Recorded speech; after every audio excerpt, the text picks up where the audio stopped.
Open Streamline and you'll see your connected device in the Start view.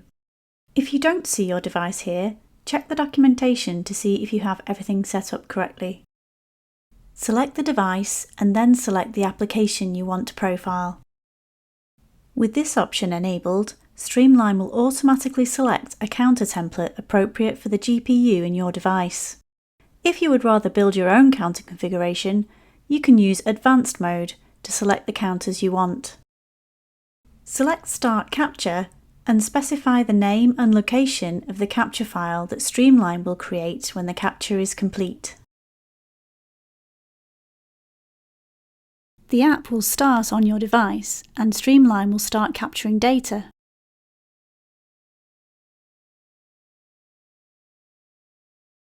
When you've collected enough data, stop the capture.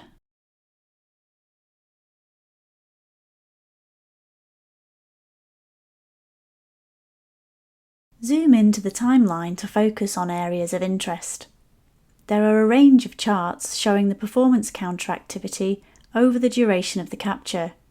Investigate these charts to help you diagnose performance problems in your application.